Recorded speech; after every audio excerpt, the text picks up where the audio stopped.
اعوذ باللہ من الشیطان الرجیم بسم اللہ الرحمن الرحیم یا ایھا النبی، اے نبی صلی اللہ علیہ وسلم، اذا جاءک المؤمنات یبایعنک، جب آپ کے پاس آئیں مومن خواتین آپ سے بیعت کرتی ہوئی، الا لا یشرکن باللہ شیئا، پہلی شرط یہ ہے کہ وہ عہد کریں کہ وہ اللہ کے ساتھ کسی شے کو شریک نہیں کرے گی،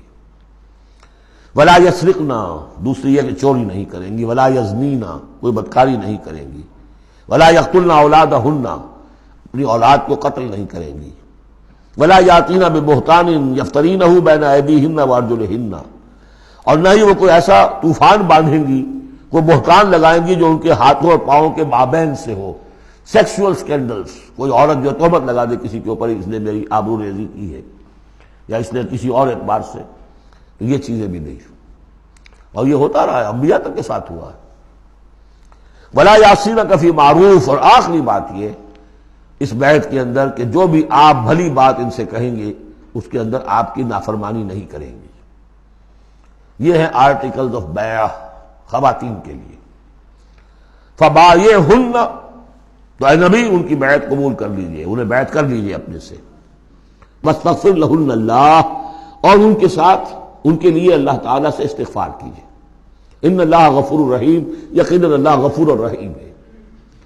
اب یہاں نوٹ کر لیجئے کہ جو بیعت مردوں سے لی گئی، بیعت عقبہ ثانیہ، بیعت عقبہ اولیٰ جو تھی وہ تقریباً یہی تھی، اسی لیے اس کو بیعت النساء بھی کہتے ہیں، پہلی بیعت۔ ابھی جو ہے وہ کوئی ایسی شکل سامنے نہیں تھی کہ کوئی جماعتی تشکیل ہو رہی ہو، جماعت بنانی ہو، اور ہمارے ہاں جو بھی صوفیاء ہیں جو بیعت لیتے ہیں وہ بھی تقریباً اسی کو دلیل بناتے ہیں، بیعت عقبہ اولیٰ اور بیعت النساء، وہ اسی بات کا عہد لیتے ہیں، شرک نہیں کروں گا، یہ نہیں کروں گا، چوری نہیں کروں گا، نیکی کے کام کروں گا، وغیرہ وغیرہ۔ تو صوفیاء کی بیعت، خواتین کی بیعت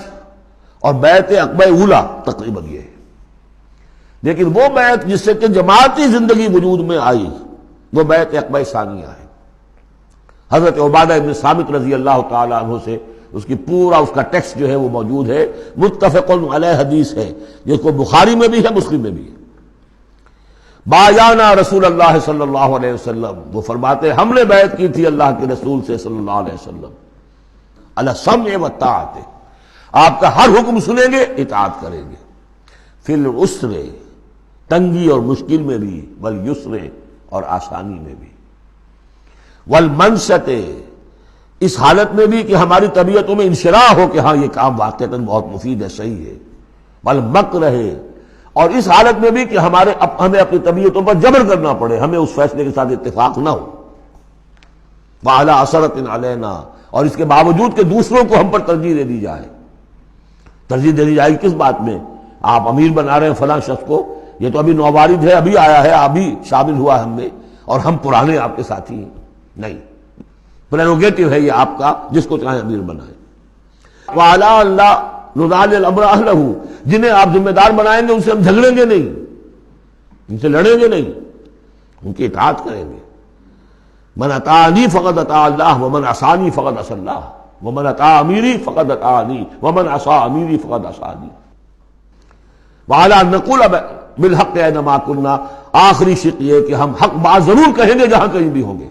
لا نخاف فی اللہ لومۃ لائم، ہم کسی ملامت کرنے والے کی ملامت کے خوف سے اپنی زبان بند نہیں کریں گے۔ یہ بیعت عقبہ ثانیہ جو ہے اس کو ہم نے تنظیم اسلامی میں اختیار کیا، ایک لفظ کا اضافہ کیا، ابایعک علی السمع والطاعۃ فی المعروف، حضور کی اطاعت مطلق تھی، جو حکم دیں گے، غلط دے نہیں سکتے، معصوم ہے۔ حضور کے بعد ابو بکر کی بیعت بھی مطلق نہیں تھی، مقید ہے، مشروط ہے، کتاب و سنت کے دائرے کے اندر۔ یہ بیعت ہے کیونکہ اس کے بعد حضور نے پہلی مرتبہ ایک تنظیمی ڈھانچہ قائم کیا کہ مدینے میں آپ نے 12 نقیب مقرر کر دیے، یہ تنظیمی شکل پہلی مرتبہ ہو رہی ہے آپ کی سیرت کے اندر۔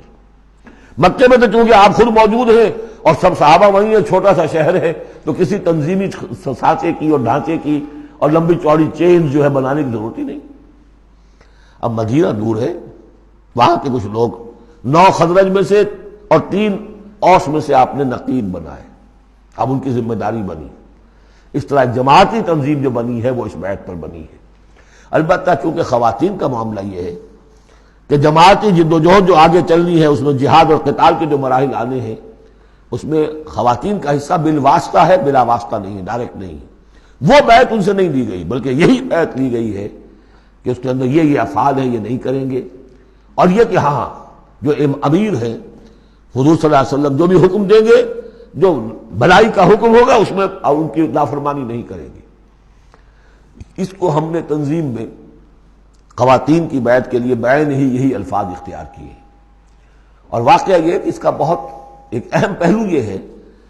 کہ چاہے خواتین کو وہ دوسرے کام نہیں کرنے جو مردوں والے ہیں، جنگ میں جانا ہے یا کوئی اور مسئلہ ہے، لیکن ایک سینس آف بلانگنگ ہو جاتی ہے کہ ایک گروہ کے ساتھ ہونا، کونوا مع الصادقین، کوئی ہے جس کے ساتھ آپ نے اپنے آپ کو آئیڈینٹیفائی کیا، جماعتی زندگی ہے اور اس کے تحت ایک کام ہو رہا ہے، اس کی برکتیں جو ہیں، جو آپ نے فرمایا گیا، جو حضور نے فرمایا، یہ حضرت عمر کا قول ہے، اثر ہے، لا اسلام الا بالجماعہ ولا جماعہ الا بالامارہ ولا امارہ الا بالسماع ولا سماع الا بالطاعہ۔ کوئی اسلام نہیں ہے بغیر جماعت کے، کوئی جماعت نہیں بغیر عمارت کے، کوئی عمارت نہیں بغیر جب حکم سننے کے، اور سننے کا کوئی فائدہ نہیں ہے تک مانا نہ جائے۔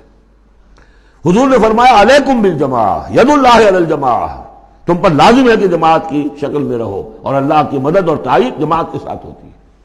اور اس جماعت سازی کے لیے جو مسنون اور منصوص اور معصور بنیاد ہے وہ ہے بیعت، جس کو ہم نے چھوڑ دیا۔ دوسرے طریقے جو ہیں جماعت سازی کے، دستور ہو، دستور کے مطابق پھر قوانین ہو، بائی لاز، یہ بھی حرام نہیں ہے، یہ بھی مباح ہے، لیکن مباح ہونا اور بات ہے،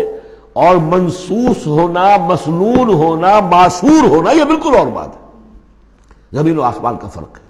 بہرحال ہم نے تنظیم اسلامی میں اس بیعت ہی کے نظام کو اختیار کیا۔ اللہ کا شکر ہے کہ جو ایک انسٹیٹیوشن اسلام کا بالکل ختم ہو گیا تھا، ڈیڈ، مطلوب، ہم نے اسے زندہ کیا ہے۔ آخری آیت ہے، یا ایھا الذین آمنوا لا تتولوا قوما غضب اللہ علیہم، اہل ایمان ان لوگوں کے ساتھ دوستی نہ کرو جن پر اللہ کا غضب ہے۔